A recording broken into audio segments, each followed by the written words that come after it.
কে আছো ক্ষমা চাইবা, ক্ষমা প্রার্থী? আমি আল্লাহর কাছে ক্ষমা চাও, আমি আল্লাহ তাআলা এই রাত্রিতে মাফ করে দিব। জোরে কোন সুবহানাল্লাহ।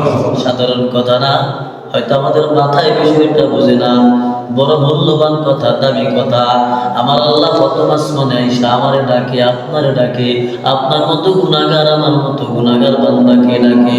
আলামিন মুস্তাগফিরিল ফাগফির লাহু, কে আছো ক্ষমা চাইবা, আমি আল্লাহর কাছে ক্ষমা চাও, আমি আল্লাহ তাআলা এই রাত্রিতে মাফ করার জন্য প্রস্তুত আছি। জোরে কন্যা সুবহানাল্লাহ।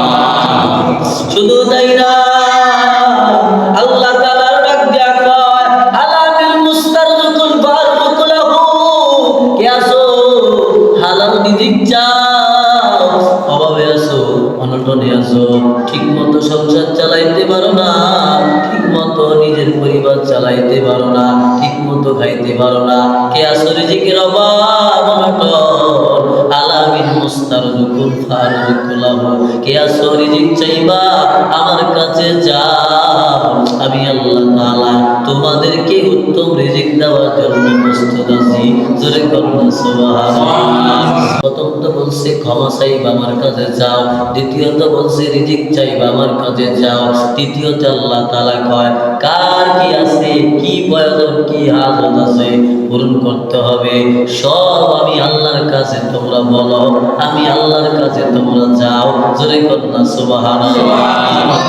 হাদিসে লেখে এই কথা 1 ঘন্টা 2 ঘন্টা বলে না, যখন সূর্যাস্ত যায় এই মাগরিবের পর থেকে আবার সূর্য উদয় হওয়া পর্যন্ত এই দীর্ঘ রাত্রিতে আমার আল্লাহ গুনাহগার বান্দারে ডাকে, ওই অভাবী ব্যক্তিকে ডাকে, পেরেশানি থাকনেওয়ালা ব্যক্তিকে ডাকে। জোরে কন্যা সুবহানাল্লাহ। এই জন্য বান্দা যদি একবার আল্লাহর ডাকে, আমার আল্লাহ ওই বান্দার ডাকে 70 বার সাড়া দেয়। সুবহানাল্লাহ। আযকুরুনি আযকুরুকুম ওয়াশকুরুলি ওয়ালা তাকফুরুন। বান্দারে আমারে ডাকো, আমারে স্মরণ করো, আমি আল্লাহ তোমারে ডাকবো, তোমারে স্মরণ করব। মানে আল্লাহরে আমরা আল্লাহ আল্লাহ বলিয়া ডাকি, আল্লাহ তোমারে আমাদেরকে এরকম ভাবে ডাকবে না, বান্দা বান্দা বান্দা। ডাকার মানে কি আর শোনার মানে কি? আমরা আল্লাহকে ডাকবো আল্লাহ আল্লাহ আল্লাহ আল্লাহ। মনের খবর জানি বান্দা কেন আমারে আল্লাহ পেয়ে ডাক দেয়, এই মনের খবর যাই না, এই বান্দার যা প্রয়োজন আমার আল্লাহকে আল্লাহ বলে ডাকার উসিলায় সব পূরণ করে দিতে প্রস্তুত। কন্যা সুবহানাল্লাহ।